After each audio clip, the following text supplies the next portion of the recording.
ఇవాళ మనతో ఒక స్పెషల్ గెస్ట్ ఉన్నారండి. గెస్ట్ అంటే ఒక్కళ్ళు కాదు, ఇద్దరు ఉన్నారు.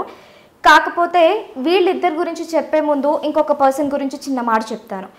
ఈవిడ ఎవరు అంటే ఇండస్ట్రీకి యాంకర్గా పరిచయమై ఇప్పుడు బిగ్ బాస్ ఓటీటీలో బిగ్ బాస్ కంటెస్టెంట్గా మూవ్ అవుతున్నారు.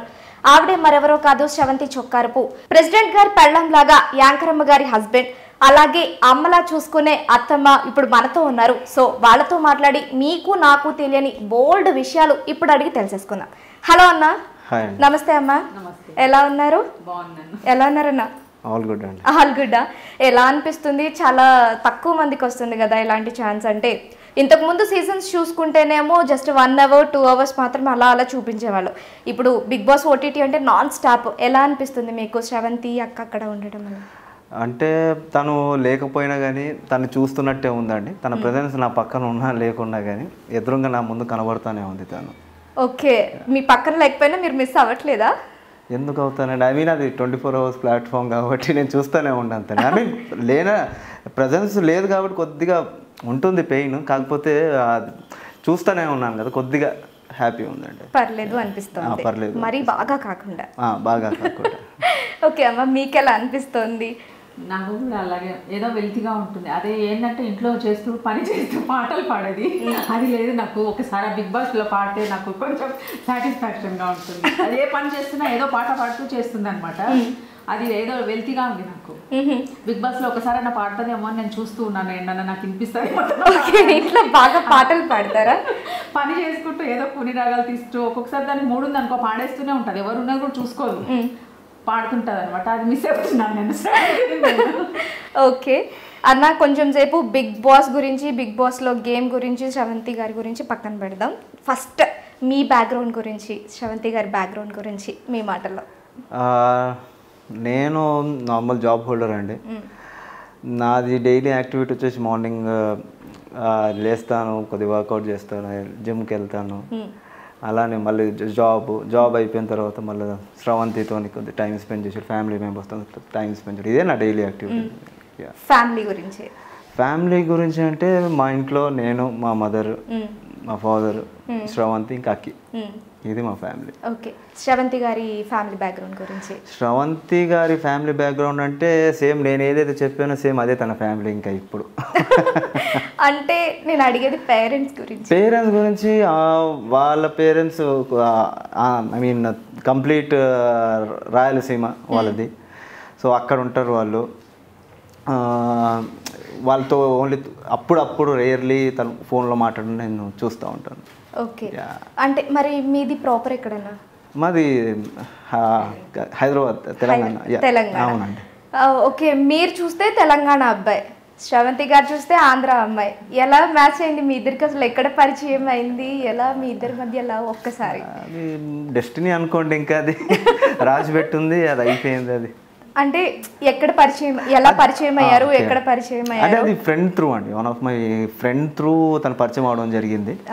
సో ఆ ఫ్రెండ్షిప్ కాస్త ఒక రిలేషన్షిప్లోకి ఎంటర్ అవ్వక ముందే నేను తను డిస్కస్ చేసుకోవడం జరిగింది. ఎలా తను నా ఇన్ అండ్ అవుట్స్, తన ఇన్ అండ్ అవుట్స్, అది ఒక మ్యూచువల్గా సింక్ అయిన తర్వాత రిలేషన్షిప్లోకి వెళ్ళాము మేము.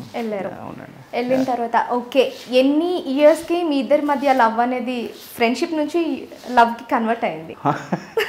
ఫ్రెండ్షిప్ నుంచి ఎన్ని ఇయర్స్ తర్వాత? ఎన్ని ఇయర్స్ తర్వాత అంటే ఆల్మోస్ట్ ఒక 6 months. ఐ మీన్ పరిచయం అయిన 6 months తర్వాత మేము రిలేషన్షిప్లోకి ఎంటర్ అయ్యారు. అవునండి. అమ్మ, మీరు వీళ్ళ లవ్ మ్యాటర్ మీకు ఎప్పుడు తెలిసింది? వాళ్ళ ఫస్ట్ మ్యారేజ్ అయ్యాక తెలిసింది. అంటే బాబు నాకు చెప్పాడు, అంటే మ్యారేజ్ చేసుకున్నా చెప్పలే, నేను అమ్మాయిని ఇట్లా ఇష్టపడుతున్నాను అని చెప్పాడు. కాకపోతే నేను ఏమన్నానంటే ఇంకా సెట్ అవ్వాలి, నువ్వు సెట్ అయిన తర్వాత చేసుకోండి అని చెప్పాను. ఓకే, అంటే అప్పటి వరకు మీకు వీళ్ళిద్దరూ ఇలా లవ్ చేసుకుంటున్నట్టు కానీ పెళ్లి చేసుకున్నట్టు కానీ తెలియదు? పెళ్లి చేసుకునేది నాకు తెలీదు. రిలేషన్లో చెప్పాడు, ఒకసారి చెప్పాడు బాబు. అంటే ఏదో ఆ ఏజ్ అటు ఇటుగా ఉంటుంది కదా, తెలియని ఏజ్ కదా. మామూలుగా చెప్పాడు. నేను ఎంత సీరియస్గా పోతారు పెళ్లి చేసుకున్నాను అంతవరకు పోలే. బాబు ఏదో చెప్పాడు. మనం ఇప్పుడు పిల్లలు చెప్తారు, పెద్దవాళ్ళు చెప్తే కూడా కొంచెం ఆలోచిస్తారు. అట్లా అనుకున్నాను నేను ప్రశాంత్ను. చెప్పాను కొంచెం సెట్ అవ్వాలి, సెట్ అయిన తర్వాత చేసుకుంటే బాగుంటుంది అన్నాను. కానీ ఆ అమ్మాయి వాళ్ళ ఇంట్లో తొందరపడ్డారంట, మ్యారేజ్ సెటిల్ చేసేసి 1 వీక్లో పెళ్లి చేస్తాము అని చెప్పారంట. అనుకోకుండా వాళ్ళు అలా పెళ్లి జరిగిపోయింది. తర్వాత తెలిసింది. మీకు చెప్పకుండా పెళ్లి చేసుకున్నప్పుడు మీ రియాక్షన్ ఎలా ఉంది? చాలా చాలా అసలు ప్రశాంత్ పట్టరాని కోపం వచ్చింది, కొట్టాలని కోపం వచ్చింది. పక్కన మా మదర్ ఉండే, ఇంకా తను నన్ను ఆపేసింది, వద్దు అయ్యింది అయిపోయింది అలా చెయ్యొద్దు అని. తను తర్వాత మా తోటి కోడలు కూడా అలా సంధాయించారు కొంచెం ఓపికగా ఉండాలి. అయినా కొద్ది కాలం నేను బయటనే ఉంచాను, ఒక 1 వీక్ 10 డేస్ వరకు. అంటే బాధ అనేది పోదు కదా. అంటే మళ్ళీ నాకేం ఫీలింగ్ అంటే ఫస్ట్ బాబు నాకు తను, ఇప్పుడు నాకు కూడా ఉంటుంది కదండి, ఇలా చేసుకోవాలి బాబు పెళ్ళి అలా నాకు అమ్మాయి లేరు, 2 అబ్బాయిలే అనమాట. నాకు కూడా ఉంటాయి కదా కొన్ని, అందులో నాకు పెద్ద కొడుకు వాడు, నా చేతుల మీదుగా నేను ఇలా చేసుకోవాలి అలా చేసుకోవాలి నాకు కూడా ఉంటాయి కదా ఎక్స్పెక్టేషన్స్. అది ఆ కోపం వల్ల నేను కొంచెం ఒక 15 డేస్ దాదాపు 1 మంత్ వరకు డైజెషన్ చేసుకోలేకపోయాను. తర్వాత ఇక మా వాడి ప్రాబ్లమ్స్ అవి ఆలోచించి, ఆ అమ్మాయి కూడా మా బాబుని నమ్మి వచ్చింది కాబట్టి నేను అలా ఉంచడం కరెక్ట్ కాదని కొంచెం కోపం తగ్గాక ఆలోచించాను. సరే ఇంకా బయట ఉంటే వాళ్ళకు వేరే కామెంట్ చేసే ఛాన్సెస్ ఎక్కువ ఉంటాయి జనాలు. అదే నా దగ్గర ఉన్నారనుకో కామెంట్ చేయరు. నేను సపోర్ట్గా ఉంటే వాళ్ళు చెయ్యరు కదా. అందులోనూ కొంచెం ప్రాబ్లంలో ఉన్నారు, నా దగ్గర పెట్టుకుంటే వాళ్ళ ప్రాబ్లమ్ సాల్వ్ అయితే నేను సపోర్ట్ చేస్తే వాళ్ళు కొంచెం ఎదుగుతారని ఆలోచన. అంటే కొంచెం ప్రాబ్లంలో ఉన్నారు, ఈ టైంలో నేను కూడా అలా బిహేవ్ చేయొద్దు అని. ఇంకా ప్రాబ్లంలో పోతారు కదా, మెంటల్ గా పోతారు. ఆల్రెడీ అయిపోయాడు, అప్పటికి చాలా ప్రాబ్లంలో వెళ్ళిపోయాడు ప్రశాంత్. కానీ నేను ఇంకా అలా చేస్తే ఇంకా 2 విధాలుగా, ఇప్పుడు పేరెంట్స్ యాక్సెప్ట్ చేయలేదని అదొక బాధ ఉంటుంది, తర్వాత బిజినెస్ పరంగా లాస్ అయ్యారు కదా.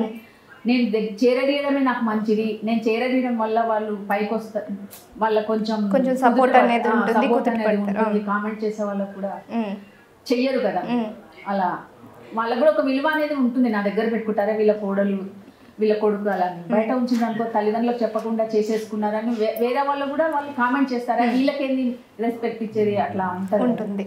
అదన్నీ ఆలోచించి నేను మళ్ళీ తీసేసుకున్నాను. ఓకే, అన్నారు కదా ప్రశాంత్ అన్న కొంచెం ప్రాబ్లమ్స్లోకి వెళ్ళిపోయారు అని. ఓన్లీ బిజినెస్ పరంగానా లేకపోతే అంటే బాబు పెట్టాడు అప్పుడప్పుడే దేనికైనా స్టార్టింగ్ స్టేజ్ లో పెట్టిన తర్వాత వాడు బాగానే ఎదిగాడు, త్వరగానే ఎదిగాడు. కాకపోతే ఏంటంటే అందరినీ నమ్మేశాడు అనమాట. తను నమ్మేసి ఏం చేశాడు, బట్టల షాప్ అనమాట, మెన్స్ వేర్ అనమాట, గార్మెంట్స్ ది. అయితే వాడు ఇంకో ఫ్రెండ్స్ కూడా పెట్టారు, ఇంకా వాళ్ళ పేర్లే వద్దు కానీ. అయితే 1-2 నమ్మాడు వాళ్ళకి కూడా. పార్ట్నర్షిప్ కాదు, వాడు తెచ్చుకున్న చోటనే వాళ్ళు కూడా షాప్స్ పెట్టుకున్నారు, స్టాక్ ఇప్పించాడు అనమాట.